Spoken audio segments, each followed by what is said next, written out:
here. If this is your first time, my name is Tracy Matson. I'm a certified professional dog trainer. I'm here with my little pit mix, Jade. And when you get on, please put where you're from. So just give me your name and I just need a state, like state or country, and that will enter you into the drawing for the free treats. Also, if you're not already aware, October is Pit Bull Awareness Month, which is my favorite month because I have all pit bulls. I've had pit bulls for the last 10 years. I've been rescuing them. And so I am a little partial. I do think that they are, hi Nicole, I do think that they are the best breed on earth, even though hi Julie, I like all breeds, but I'm a little partial to pit bulls. So we're trying to do some fun posts and things like that on Facebook, Instagram, whatever, about pit bulls, just because it's Pit Bull Awareness Month. But a cool story I can share with you. My big 70-pound pitty, her name's Maddie, and she's usually the one that is the most scary looking because she has the traditional pit look. She's got the cropped ears. She was a rescue, and the pest control guy came by, and I usually, hi Anita, haven't seen you in a while. So I used to leave a message and just say, like, I'm not going to be home. I'm going to be working. So just have them come in. And they just swap out the mouse traps. That's the only animal that I will kill is a mouse because I do not like mice. And they wreak havoc on your house. So they said, oh, if you have animals, they won't come in. We can't do it if you're not home. So I made a point to be home. And the guy that comes to my house, his wife happens to be a dog trainer. And so I said, hey, are you okay with my dogs? Hi, Karen. I said, if I'm ever not here, like, are you okay just coming in? And he said, yeah, just request me every time. And then he went over and he says, just so you know, Maddie is the dog that changed my opinion about pit bulls. He goes, I used to not like him or be a little bit leery about him. And she's the one that changed my mind because she's so sweet. So I love having, good breed ambassadors that can change people's minds. I have a really good friend that it doesn't matter what I tell him. He does not like the breed. He does not trust them. He won't even come over and meet my dogs, even though I've said, look, my dogs are marshmallows. They will not hurt you.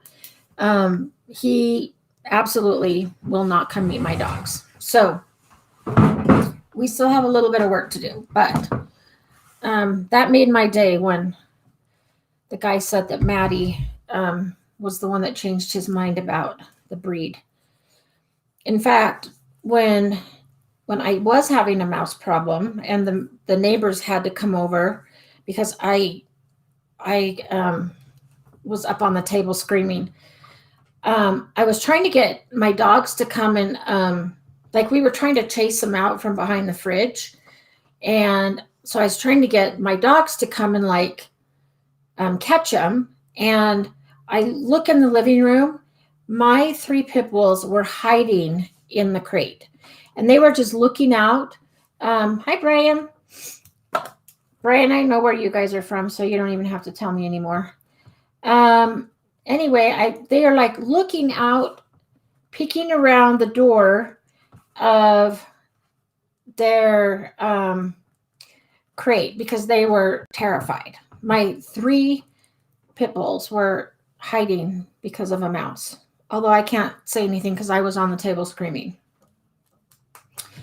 So that's my story for you for Pit Bull Awareness Month. So how's everybody doing? We got our first snow this week. So it usually doesn't snow this early, although it has before, but we definitely just hit winter weather, so cold and hi Mary.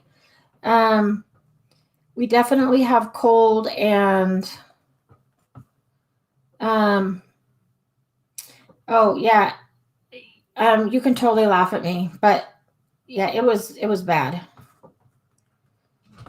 I've lived in my house for over 30 years and I've had like, one or two mice. Hi Emily.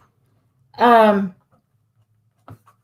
like when I go through a bag of dog food and I go to throw the bag away, I can see like where they've like chewed through the bottom. But last year I got like inundated. I don't know what it was. Maybe it was 2 years ago because that's when I brought Raisin the cat home. Um, anyway, I went into the laundry room to get something out of the laundry basket, and two jumped out and ran, and I screamed. Um, and then one night I was trying to sleep and I kept hearing this banging. I'm like, what the heck is that? I go down and they were literally chewing the wood from the cupboard so that they could slide in the cupboard. Um, and so I'm like, oh, that does it. So that's when I called my neighbor and I said, you got to come do something because I can't sleep. And I didn't know how many there were, but that night we killed 8. And over the course of 2 weeks, I had set traps and stuff. And we ended up probably about 20 to 30. And I had to throw a bunch of stuff away that they had ruined. It was so bad. So, and I do kind of live out in the country. So, when it's cold, they all come in from the hay fields and they want to come in where it's warm. But that's when I got a cat, and that's when I said, no, no more mice. I am not going to deal with this. So that is my mouse story for you. Okay, Anita, please tell me how to break my pooch from crying in the kennel during the day. Give her toys or stuffed Kongs, but it goes to crying and has bent wires on the kennel. She goes in no problem at night and stays all night until we get her up in the morning, even late, but she was so used to us being home or bringing her with us, but we can't take her everywhere. So it sounds like your dog has separation anxiety. We were just talking about this. The other people that work in this building where I have my office, they asked if that we were seeing a lot of dogs with anxiety because of COVID. And I said, oh, you have no idea. Because a lot of people didn't leave during COVID and either got puppies during that time and didn't leave, or their dogs just got used to them being home all the time. Now there's a lot of dogs with separation anxiety. So probably at night when you're home, your dog knows you're home. And so there's not that anxiety. But then when you leave, that's when your dog is like crying and trying to chew out of the crate. So, and even giving them stuffed Kongs and stuff, they have found, and I say they because I'm not an expert on separation anxiety, but they have found that doesn't really help because once the Kong is gone, then they go back to realizing they're alone. So there's actually a whole protocol that you have to go through. And you start with desensitizing your dog to departure cues, which is like you go to the door, like the front door, garage door, whichever door you go through. You go touch the doorknob and then come back in and don't leave. You pick up your keys or you pick up your purse. Like in the morning when I shut my laptop, Jade is up and is like, oh, mom's getting ready to leave. So anything that your dog can pick up on that tells the dog that you're getting ready to leave, then you need to kind of desensitize them to that and still do those things, but then not leave. So an example would be pick up your keys, put your bag on your shoulder, walk to the front door, turn the doorknob, and then turn around and go back in and don't really leave. Because a lot of dogs will start to get anxious before you even leave because they pick up on those cues. And then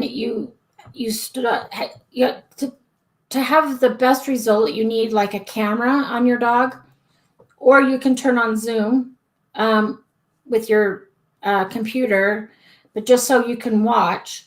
And then you start to leave for like 1 second or 5 seconds. And you want to come back before your dog gets anxious.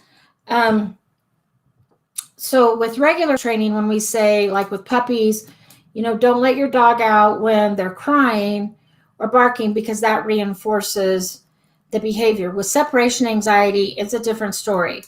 It's like a human having a panic attack. So right when you start to pick up, like if your dog starts pacing, then, or even a little bit of whine, you want to come back.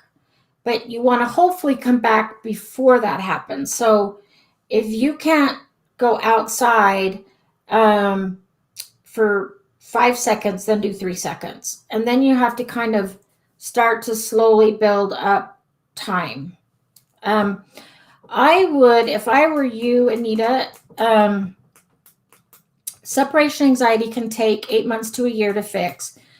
And depending on how bad your dog is, it sounds like if there's whining and crying and actually bending the bars of the crate, your dog may have to go on medication. So it'll be easier and go faster if you do anti-anxiety medication. And then I know Pupford has a really good course on separation anxiety. And I would go through that, and that's going to be so worth the money. Because if you go through like an actual trainer, usually with SA, they charge like a whole package, and it can be over $2,000. It's a lot. So to spend $20 or whatever, I don't even know how much the courses cost. I think one of them that I bought was $20. It was the Impulse Games one. So I would check out that course and go through that, because that's really going to tell you step by step how to do it. So, but to get you started, I would first see your vet about medication, and then I would start to desensitize your dog to those departure cues. So that's kind of how you get started. And then like you open the door, close the door, don't leave. Open the door, go out, come back in, don't leave. So I know that there's a revised protocol. They used to like have you put your dog in a crate. Now they're saying not even to crate your dog, but just to like leave for 1 second, come back in. So you're actually teaching your dog to stay calm outside of a crate while you leave, come back, and then increase that duration, if that makes sense. I did have a dog with separation anxiety, and he did try to chew through the sheetrock to get out. And so I have the Alcatraz crate, but that was back when we did crate for separation anxiety and then worked up time. I was lucky though, because I had just gotten him, and what I didn't realize, I kind of found out on accident, is that as long as he was with the other dogs, he was fine. It's when I just barely got him, and so I had put him in a crate in another room with some music on, because I didn't want him to get like too stressed out with the other dogs. And that's when he was trying to, chew out of the room. One time when I left him with the other dogs, he was totally fine. Like he just laid on the couch, was great. So I kind of had an easy fix. Sometimes there's dogs that, as long as they have a companion like a cat or another dog or a pet sitter or somebody, that comes in, then they're okay. But then there's some dogs that it like has to be a specific person.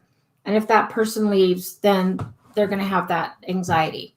So check out the separation anxiety course through Pupford, because I think that's going to be your best bet to getting some really good ideas on how to fix that. Okay, Mary, during the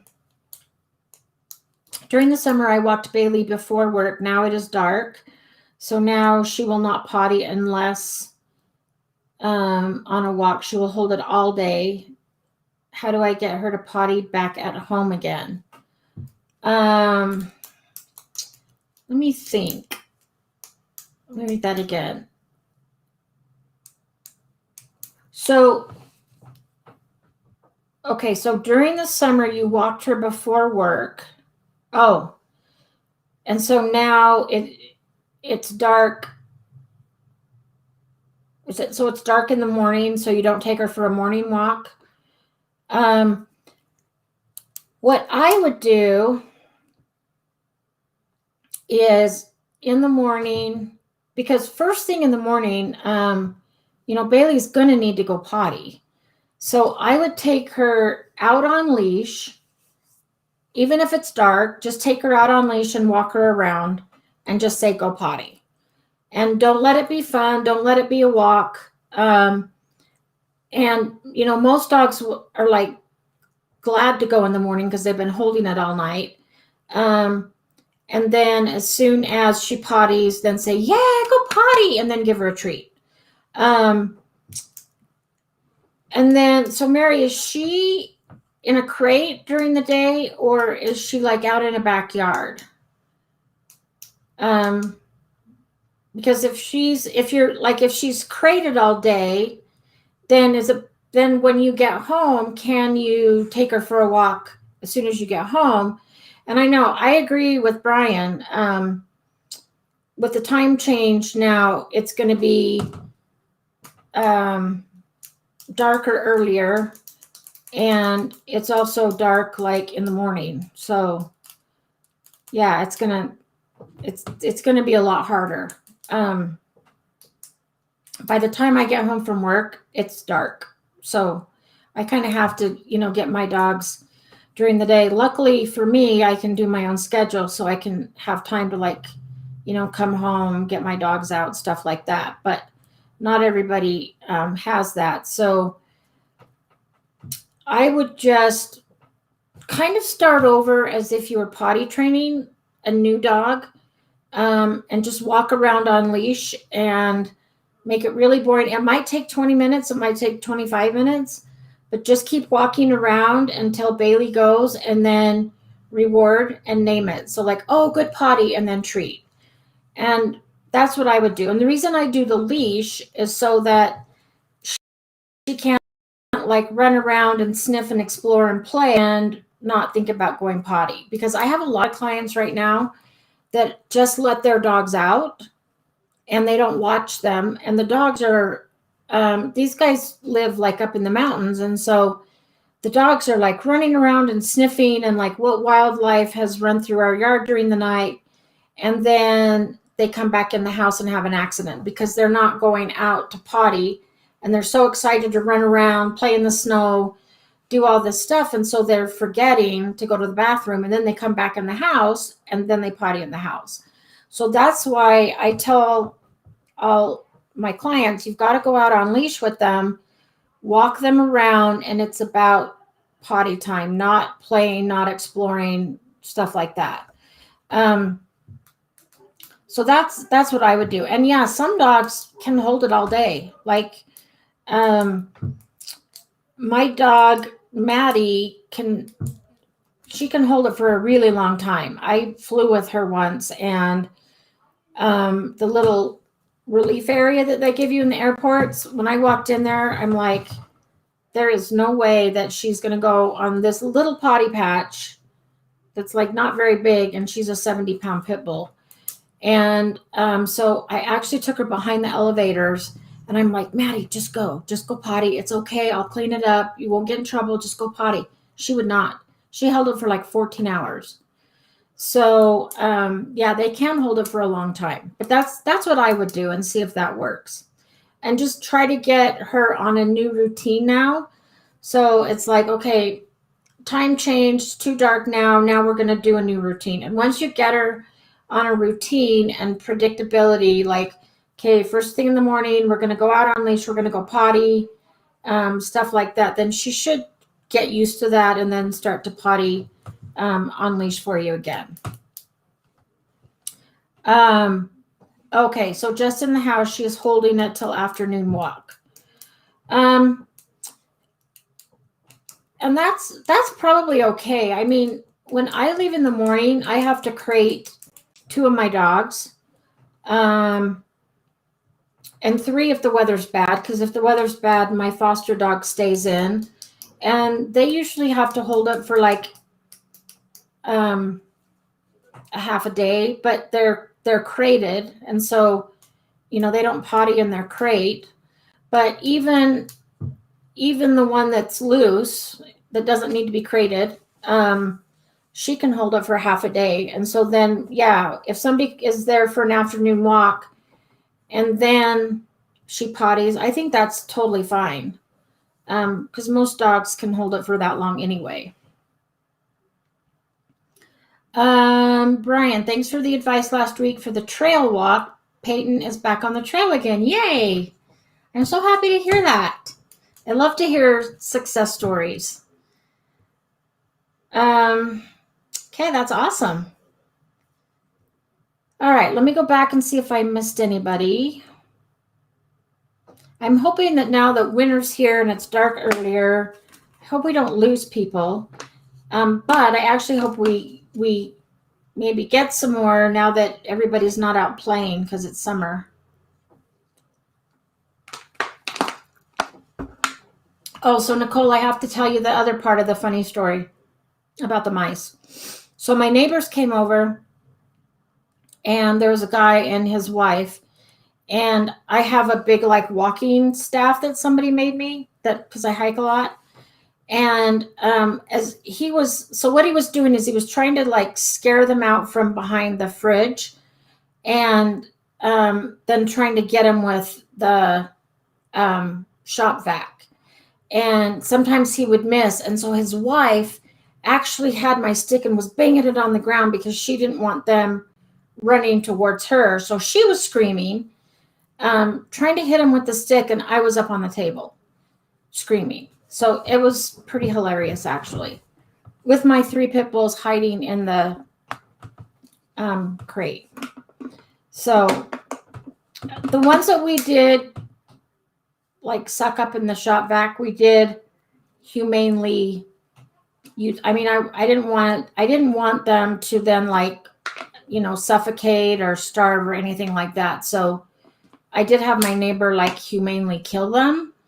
I just didn't. And I said, you can take them and let them out in the field. I don't care. I just don't want them in my house. But I did have to set a bunch of traps. So,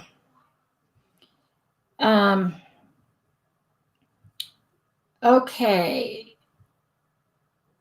Oh, okay, Renee. Peyton has started destroying her plush toys. Do you have a recommendation for toys or safe bones? She's 11 months now. Yeah, I have the Turbo Chews too and the Yak Chews. So the toys that I like, and I'm glad I'm in my office tonight because I can show you, are, I gotta grab Jade's toys. So I am a huge fan of Nylabones. This Nylabone is probably a couple of years old, and they last forever. You can see like how chewed up it is. And they come with different flavors. So I've had fish flavored. I know they have beef flavored, peanut butter, and they just last forever. I don't even give my dogs plush toys anymore because they get the squeaker out. They have stuffing all over the place, and then I have to clean it up. So they don't even get those anymore. So I love Nylabones. And now, since I have Willy Wonka who wants to eat everything wood, so wood coffee tables and the wood pile, and he ate one of my guitar books because it was paperish and card, like a, harder cover. I started giving him cardboard boxes to destroy just so he could get that wanting to, destroy cardboard out of his system. So he does get cardboard boxes to chew. I'm fine with that. But they actually have wood nylabone things now. So I think it's a thing that dogs love wood, because I'm always hearing that dogs love wood chips and bark and stuff like that. So I don't know what it is about the wood that they like, but they do love it.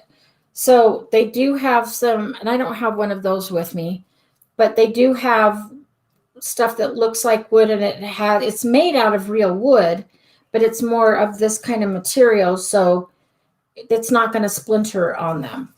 So anything nylabone is going to be super durable. The other one that I use is anything like Kong. So I'll take a Kong. This one, like, you can stick treats in here, but what I would do with something like this or a Kong, I don't think I have a Kong. Well, I have this one, but this is a wobbler. So the dogs have to figure out how to tip it over to get the treats out. But with a regular Kong, like, I would shove peanut butter, baby food, pumpkin, and I actually make a mixture of, I'll put in like chopped carrots and broccoli, because it's actually good for dogs and they like it. So I'll mix that in, shove it in here, freeze it, and then give this to the dog. So they have to lick out what's inside. And if you freeze it, it's going to take longer. They can lick through here. And then afterwards, like, they can chew on this, and this is super durable. So it's not going to get destroyed as fast. So any of the Kong products I like for super chewers. Having 3 pit bulls, they are super chewers. They can chew anything. But the Kong products and the nylabone products, they have not been able to destroy. So it's awesome. And then what I do, this was from Amazon, and this is West Paw Design. Oh, it's made by Zogoflex. And I know I have a few of these Zogoflex toys that you can, like, put treats in, but I usually just make my own little mush of stuff and then stick it in there. I had another one. I don't know where it went. I may have it in my training bag, which is not here with me. But there's a bunch of different ones like this.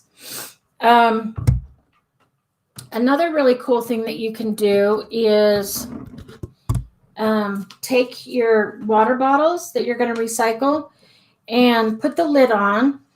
You can throw some kibble or treats in here, and then take a knife or scissors or something and poke like 3 or 4 holes in that's just big enough for one treat to fall out, and then give it to your dog.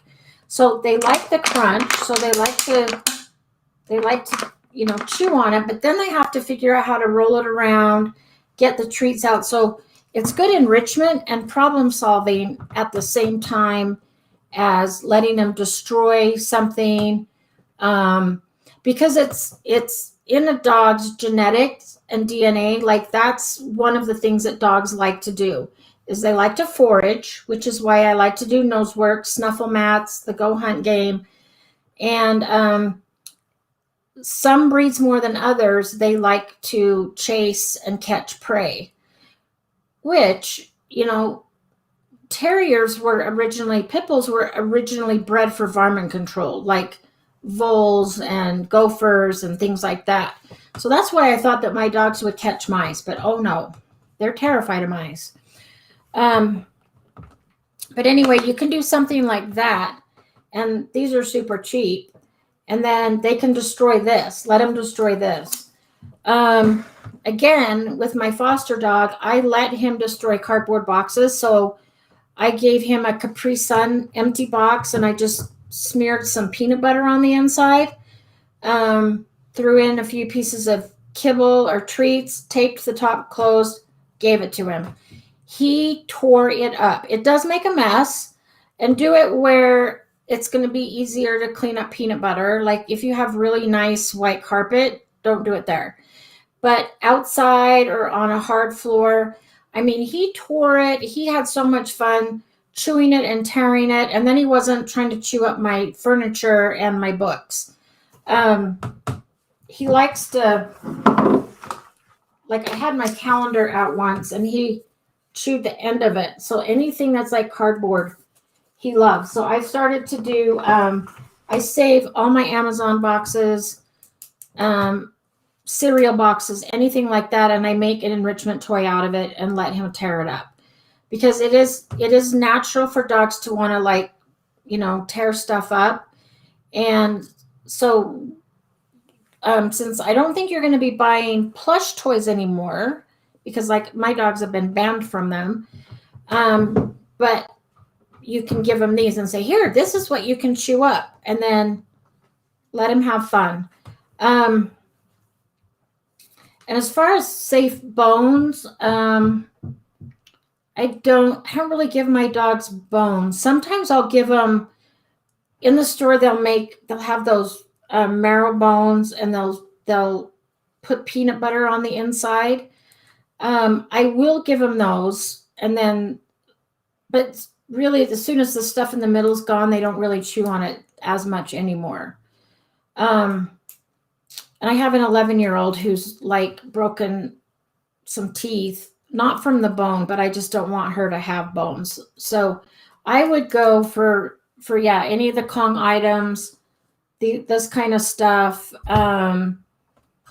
This is a really cheap enrichment toy that's great, or the cardboard. So when I worked in rescue, I had every employee and volunteer save their cereal boxes, cracker boxes, Kleenex boxes, the paper towel rolls. When you're done and you just throw that part away, we would use those. We would use toilet paper rolls for smaller dogs, and we'd spread peanut butter on the inside, throw in some kibble and treats, tape the one end back closed, and give them to the dogs and let them destroy it. And they had a blast. Staff didn't like me on those days, but because they had to clean it up, but it's so enriching for dogs. So, and really, for the mess that Willie made, it took me like 2 minutes to clean it up. It's just basically picking up all the pieces of cardboard. But that's what I would do with your dog that's destroying plush toys. So my dogs don't even get plush toys anymore. So yeah, there's a lot of things that you can do for enrichment. Oh, Karen, that's hilarious. My brave husband jumped on the washing machine screaming for me to come kill a mouse. So Karen, I need you at my house, because I would be up on the washing machine screaming too. And, people make fun of me. They're like, Tracy, you work with big, aggressive dogs every day, and you're scared of a little mouse? And I say, yes, I am. I don't know what it is about them. They're fast, and it's just creepy. And then when you go to move something and a mouse jumps out, like, it just makes me scream. And so it was bad. So yeah, I'm afraid I would have to be up there with your husband. And since at that time I lived by myself, I had to have my neighbor come, because I didn't know what to do. So I just 2 weeks ago, I noticed that one of my traps was gone. And so I started looking, and I had actually caught a mouse. And I had to put my cat down like 3 weeks ago. So now I'm looking for another cat, because it's like, oh, no, we're not doing this again. I find one mouse, I'm getting a cat. So yesterday I was at the shelter, and I found there was a 3-legged cat that they were trying to find a home for. And I fell in love with him. He's really shy. And so today they said, hey, do you still want this cat? Because somebody else is interested in him. And I let them have him, only because he loves other cats. And this lady was going to take one of his buddies, and I didn't want to separate them, so I'll get another one. But yeah, it's time to get another mouse or another cat. Sorry. Okay, Nicole. So I was at my mom's house this weekend. Wilma had flipped my mom's dog on her back and had her by the neck growling. She didn't bite down, but still. Not totally sure why, but my mom's dog was acting really wild. Wilma was fine when Polly was here, but now Polly is bigger than Wilma. So are you sure that it was it like an aggressive type thing? Because some dogs, when they're playing, will hold another dog down and sometimes grab their neck. I usually will interrupt at that point and say, hey, okay, let them up. Because especially puppies, one of the reasons that puppies play is because they practice certain innate behaviors like fighting. Like puppies will practice that stuff, but it's like play fighting. So, and I know like my dogs, when they play, they're very vocal. So some people mistake it for aggression, and I'm like, oh no, that's just how they play. Like they'll pin each other down and they have a play growl. But that is different than like a dog that flips a dog and pins them down. It could be if Wilma, so did you see it happen? Like, I would want to know what happened right before that, or what triggered that incident. If you didn't see it happen, then it's kind of hard to fix it. You would just kind of have to supervise them now, knowing that they might do that. Also, keep in mind that if Wilma had wanted to bite down and hurt Polly, she would have. So the fact that she didn't is a good sign. It could have been that she was correcting her. It could have been that now they're trying to kind of like figure out, now that Polly's bigger than Wilma, they may be trying to figure out where they are on the social hierarchy. And I'm not talking about alpha or dominance, but just a social hierarchy. And, maybe at your house, it's one way, but then they get to a new place, they have to kind of like, oh, well, now this is my house, so I'm the boss kind of thing. So they may be trying to figure that out. Either way, if they're just playing and it's only for a second, then I just let them play. But if one dog pins another down and doesn't let them up, then I'll intervene and I'll say, hey, take a time out. And then I'll separate them and give them a 1 minute timeout to decompress or chill out or reset, and then let them see if they go back to playing. If they go back to playing, they're having fun and they're probably playing. If they don't want to play together, then I would say, okay, then maybe you guys need to take a break. Oh, Danny. Hello from Australia. So Danny, I had a new client today and he was from Australia. Coolest accent ever. Loved his accent, of course. Who doesn't love an Australian accent? So Danny, I'm just curious. When you hear like people from America, or like I consider English people have an accent, Australian people have an accent. So to you, do we have an accent? Because I've always wondered that, if they think, oh, they have an American accent or something. You know what I mean? That's probably a dumb question, but I've always wondered if Australians think that we have accents. Anyway, I'm glad that you joined us. Julie, when my girls play, they pull on each other's loose skin on their necks. Yeah. And I mean, my dogs will pull on their cheeks. They'll they'll pull on their collars. A lot of times I'll take the collars off so that they don't choke each other.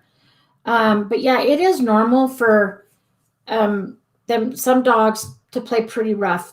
I have a client's dog that it plays with their kitten that way. So the dog will actually pick the kitten up by the scruff, and the kitten just like puts up with it.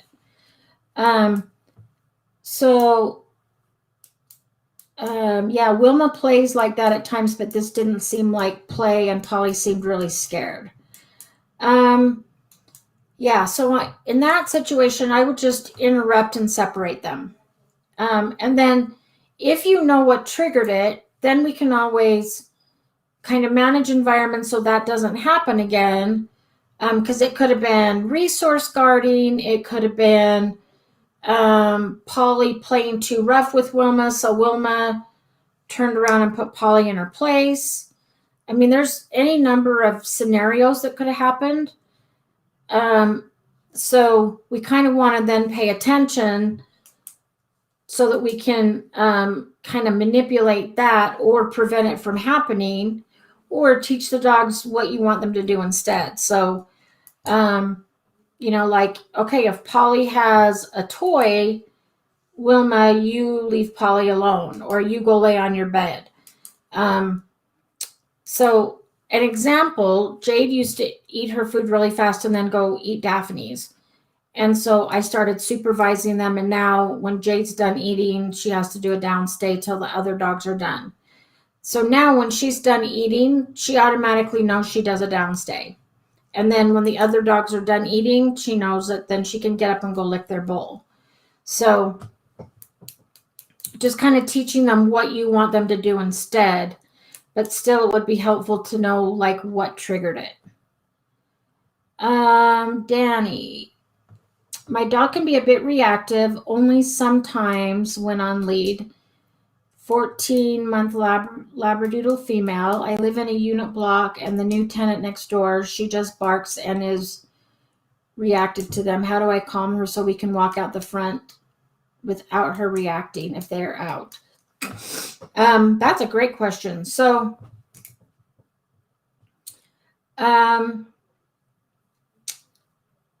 some of it could be like a socialization issue, and where it's a new tenant, you could ask the tenant, like, hey, when we come out, could you toss treats to Sadie, so that instead of Sadie barking, we want to change her emotional response, which is like, oh, I love it when the neighbor's out because I get hot dogs, or I get cheese, or like really yummy treats, or something like that. So changing the emotional response. And then we could teach something like a check-in. So it's like, as soon as we walk out the door, I want you to check in with me, and I'm going to reward you. So I was actually watching, and I was going through an aggression course, and there's a dog that the second the dog goes out the door, starts reacting. The other thing could be the leash. So when dogs are on leash, sometimes they feel more restricted, and we're taking away their flight response. So when dogs, are fearful or sense danger, they go into fight, flight, or freeze. So when they're on leash, we take away their flight option. So one thing you can do is teach the dog to like come back to you and give you eye contact and reward. So they can walk out and kind of briefly look, and then come back to you, and then you reward. Does that make sense? So teach Sadie what you want her to do. So it's like, you can go look, and then come back and look at me, and I'll reward. And then at the same time, if your neighbor is willing and can like toss treats to Sadie, so that Sadie learns, oh, I love this neighbor because he's giving me really high value treats, then that would be really good as well. If you want to, you've probably heard me talk about the engage disengage game a lot. If you want to email me, I'd be happy to send that to you. What I just described is a little bit different. wherein you're teaching the dog to like automatically come back and check in with you. The engage disengage is like, let's say you walk out your door, you would want your neighbor at a far enough distance to where Sadie can just look at him and not, I'm assuming it's a him, can just look and not react. And so then you can play the like, oh, look, there's the neighbor, click treat. Look, there's the neighbor, click treat. And then eventually the dog like looks at the neighbor and disengages on her own and looks at you. So you could do that, or you could do either or, kind of both together, where you just like take one step out the door and teach the dog to like come back to you and check in. So they still get to kind of look, but like before they react, you're teaching the dog to come in. I actually call it like a come front. So the dog comes back to me, sits, looks at me, and then I reward. So that's like the easiest thing to teach your dog to do. And then once they do that, then you can take a few steps or say, okay, let's go. And then you can walk in a different direction from where the neighbor is. So hopefully that made sense. But if your dog is reacting, then that means she's too close. So you always want to start at a distance. But again, why I thought of the course I went through is because this was a dog that like first right out of the chute, right out the front door, the dog would start barking. So the neighbor just taught an immediate like come front, give me attention, I'll reward you. And then the dog would kind of look again, come back in, get rewarded, and then they would, like continue in on their walk. So yeah, you could try those things. Oh, those, okay. I didn't realize that because I use these all the time. These water bottles have sharp pieces when they are torn apart. When they start to tear them apart into little pieces, then I take them away. Usually by that time, they've gotten all the treats out or the kibble. And so then I take them away and use a different bottle. I've never had a problem with these getting sharp pieces, but like, okay, this one is a little bit harder, like harder plastic. And so, yeah, I could see where with this one, if the dog tore it apart, this one would have some sharp edges. This one is a cheaper brand and it's softer. So you can kind of tell, like, see how soft that is, where this one's not so soft. So try one with, Jake's wanting these water bottles now. Try a softer one and see if that helps, because I've never seen these like have sharp edges. But again, if that does happen, then you just take it away at that point and then give them something else to do.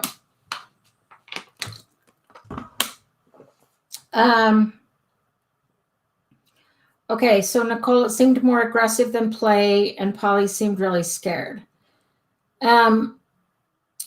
Yeah, so if you didn't see what happened and you kind of find them in that situation, I would just say, hey, and then like separate them, interrupt, and then maybe give them a timeout from each other. Maybe like give them some, separate like baby gate, or one inside, one outside, put them both in crates and separate them and let them have some space. Also, if it was aggressive and not just play, then you actually want to keep them separated for a little bit, because when that adrenaline and stuff runs through their body like that, it can take several hours for them to get back to normal. So they're going to be a lot more likely to like growl at each other. So I had two dogs that one was a resource guarder, and she had certain triggers. So when she would go, like they never hurt each other, but I had to break up a few dog fights. But even after it was over, like let's say one dog was on the couch and another one would walk in, the one on the couch would like air snap, like in a like I don't like you, get away from me kind of way. So I would have to keep them separated for like 24 hours. Um, and I would do that. Or I would just like, okay, I'm on the couch, you're on this side, you're on this side, you guys are not allowed to interact. So yeah, especially if Polly's scared, then I would probably separate them for a while. Okay, Julie, I'm going to come back and answer yours. Nicole, I was there. I am not totally sure what happened, but I do know Wilma doesn't like how hyper Polly was. So yeah, it could have been just that Polly was super hyper and Wilma was like saying, knock it off. I've kind of seen Jade do that a little bit when I have puppies come over. If the puppies are too wild, like Jade will put up with it for a while, and then all of a sudden she'll be like, okay, knock it off. And she doesn't really pin them, but she will kind of, like snap at them, but then they back off. So in that sense, I let them just kind of handle it themselves. I don't let them fight. I never condone that. I don't believe in like letting dogs like work it out that way. But if like, okay, so let's say that Polly's being really wild and Wilma like growls at her and she backs away or she stops, then that's totally appropriate.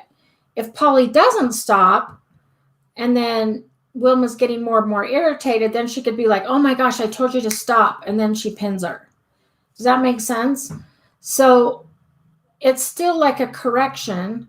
But if Polly's acting really scared, then yeah, we don't want that to affect Polly. So that's when I would say, okay, that's enough, time out. I think you did totally the right thing in separating them and then waiting for them to calm down and then putting them back together.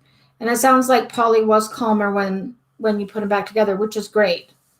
Oh, Danny, yes, you have an accent. I love it.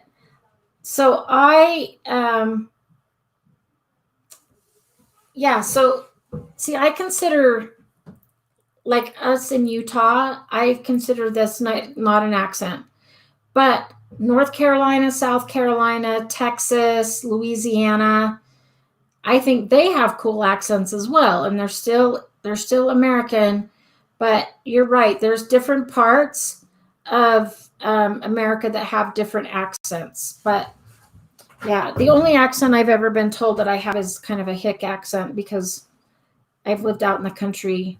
I live in a small farming town with a lot of cowboys and stuff. So I think I've just kind of picked up that hick accent. But yes, the Aussie accent is very, very cool. I love it. Okay, let me go back to Julie. I want to start teaching one of the girls to pull a wagon on Halloween so she can have a job to pull something. Is there a certain way I should approach this? I have an idea on how I'm going to do it. They won't be pulling kids. They will pull whatever the kids don't want to carry. So like the easiest way to do this would be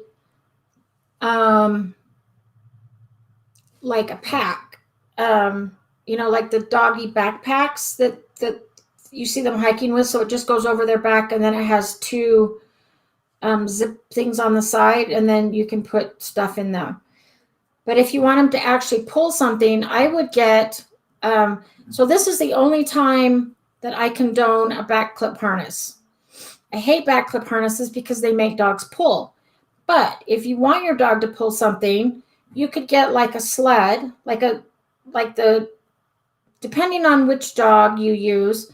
You don't want a small dog to pull a lot of weight, but you could use a back clip harness, attach it to the leash, and then tie it to like a sled, like a small plastic type of sled, and then have your dog pull that. The reason that I know that works is because my cousin has done that with his dog, and wanted to do it with Jade, and I said no because Jade's too small. And even though she's solid muscle, um, I think she's too small to pull an 11-year-old around. So he does it with his dog. So yeah, he actually will tie a rope to the sled and then tie that to the harness, um, and then pull. You can even put the leash on the back clip and pull the sled, or a wagon. So just tie it to a wagon. And then you might have to have a leash on the collar to kind of help her to get started. You could do it with hand targeting, like touch. And I would practice a lot before Halloween. So you could do hand targeting to get her to move towards your hand, and then reward. And that's like when Willy Wonka had to learn how to use his cart, or his wheels. That's kind of what we did, is we put him in the cart and the wheels, and then we did hand targeting where I had treats, and so he would come towards my hand for the treat, and then we would reward him. So I think mechanically, if you do the back clip harness tied to the wagon, you could easily do that. And then just either have your dog then on a front leash, or do hand targeting or something like that. But I think it's totally doable. I think it's adorable, especially if you dress your dog up to be something that pulls. There's a really cute costume with the dog. So like, it makes it look like the dog is a horse and it has a cowboy on their back. If you had something like that, then pulling a wagon, that could be cute. Or if you had a costume of a horse, so it looked like the horse, like a horse-drawn wagon type thing, you could find something like that. It would be super cute. Okay.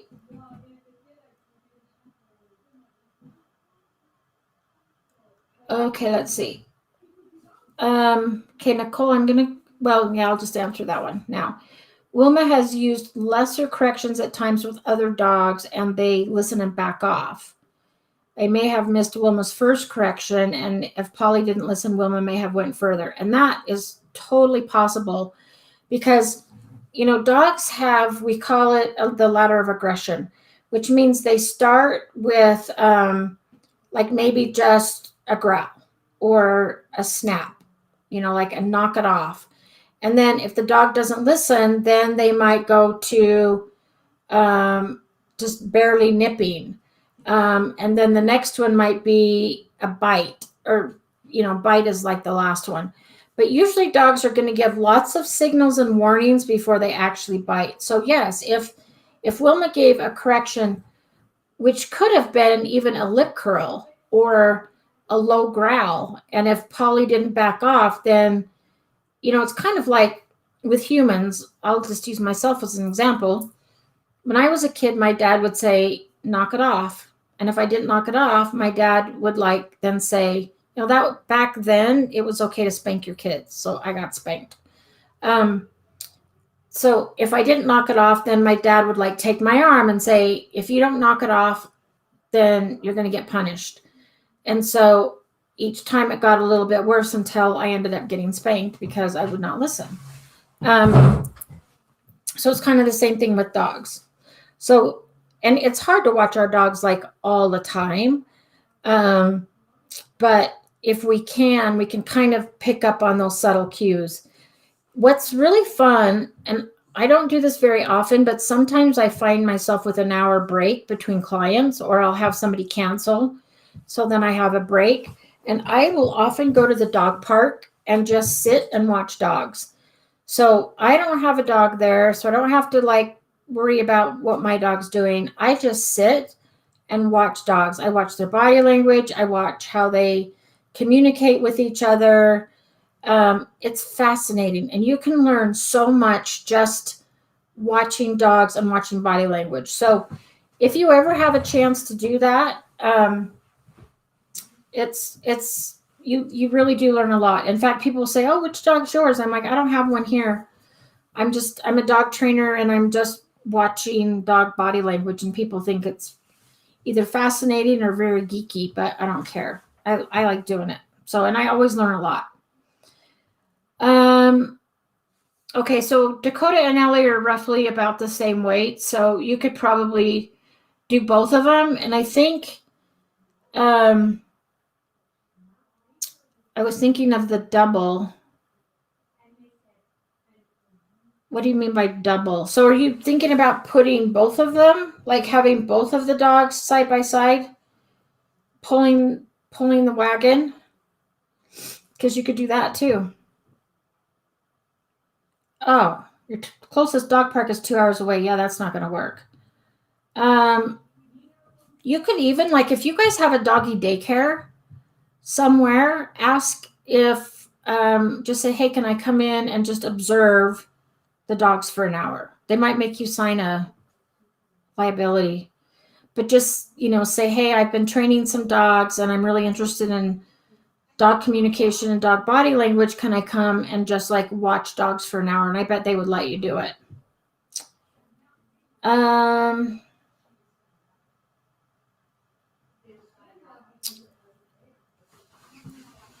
Oh, okay, so Julie, leash, and one's going to be a little fairy, one's going to be Batgirl.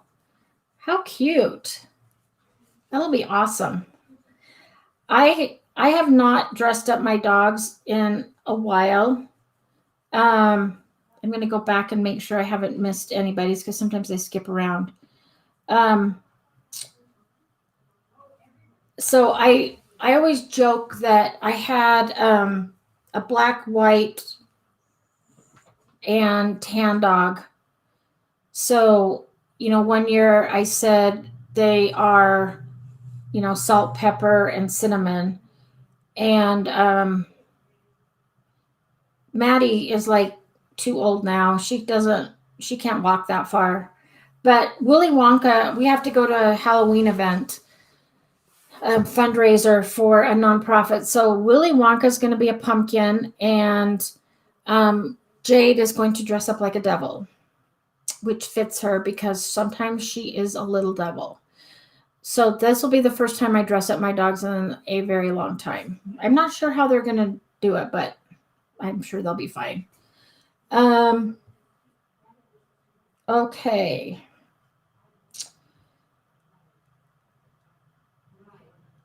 Let's see. Okay, one leash in front and one connected to the wagon. Yeah, that'll totally work. I swear there was another question that I was gonna go back. So let me scroll back a little bit, make sure I didn't miss anything, and if I didn't, and there's no more questions, then we'll do a drawing.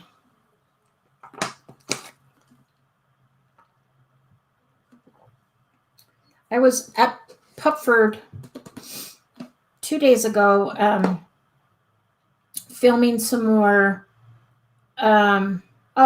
You guys will find this funny since most of you have seen my dog Jade. So we've done a bunch of training courses, and a lot of times, like, I use Jade as a demo, and a lot of people have said, well, yeah, it looks great, but that dog's already trained. And on the leash walking video, let me tell you, Jade, I do not consider her trained. She can be terrible on leash. So we refilmed it, and they wanted me to use a dog that wasn't trained. So one of the employees had a dog that was staying with them that was awful on leash. So we were like redoing some of the courses with actual dogs that aren't trained, so you can actually see how to do it. Like, sometimes I like to use dogs that can do it so you can see the end result. Like, this is what it's going to look like. So when I teach classes, I'll bring my dog and I'll show them, okay, this is the end result. And then with their dog, I show them how to get there. So I see people's point. But yeah, we're refilming some stuff to use actual untrained dogs. Okay. Let's see. When I scroll, it makes everything blue. So then I have to move them over. Oh, you know what else you can use, Anita? Is if you're worried about these being sharp, use a paper towel roll. And you can do the same thing, like just bend the ends. You can still get a knife in there and put peanut butter around it, toss in some kibble, then just take a fork and poke a hole in it, and then let the dog tear that apart. And so it does kind of the same thing, but you don't have to worry about the sharp edges. We use those as well. Okay, I think I answered everything.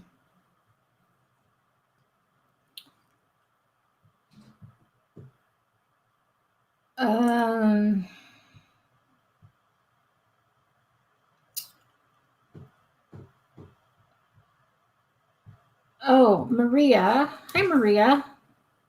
Okay, let me answer this and then Maria Fernanda. Okay, thank you for the advice for reactivity while on leash. We are making improvements. Good job.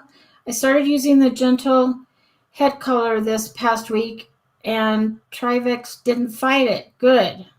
That's awesome. I also noticed I don't have any issues with him pulling. He has always had a back clip harness. That makes a lot of sense. What type of harness would you recommend for when I move him out of the gentle head collar? Also, when do you think it'll be safe to stop using the head collar? So if he's already like not pulling and not fighting it, you might be able to switch over now. The harness I like is the Freedom harness, and Pupford does sell them. I think they just have one color. If you want like a different color, Amazon has a lot of different colors. But Pupford does sell the Freedom harness. The reason I like it, and I wish I would have brought Jade's in, it's in my car, but it has a front clip and a back clip. So you have more control over the dog. But then if you want to give the dog a longer leash, you just unclip the back, and the little back piece is a martingale, so it tightens so the dog can't slip out of the harness.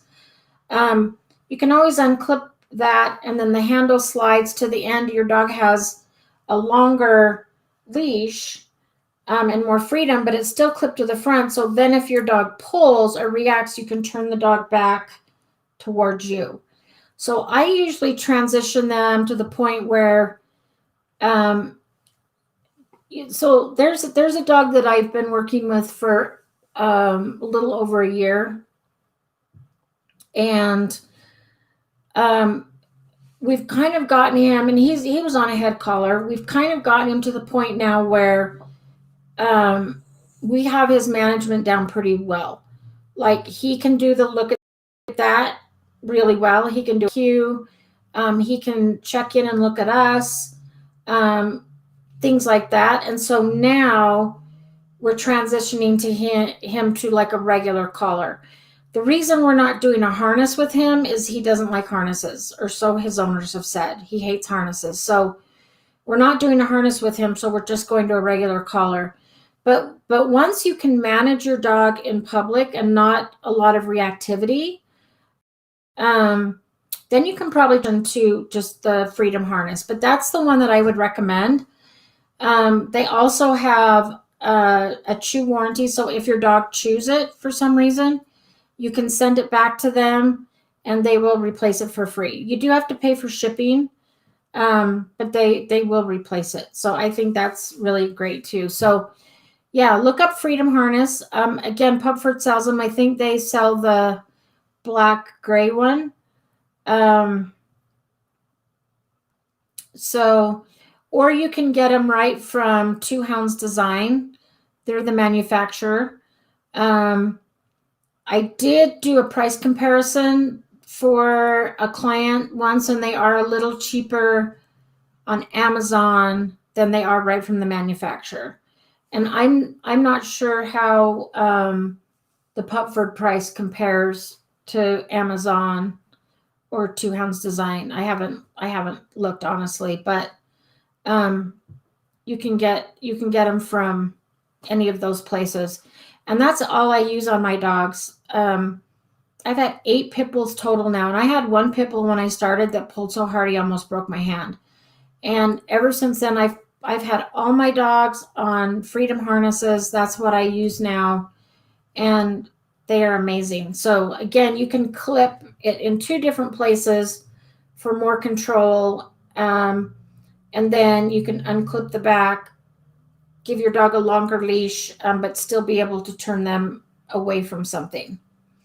Um, oh yeah, and Nicole's right. There are some really cool colors from the manufacturer. I'm going to type it in here just because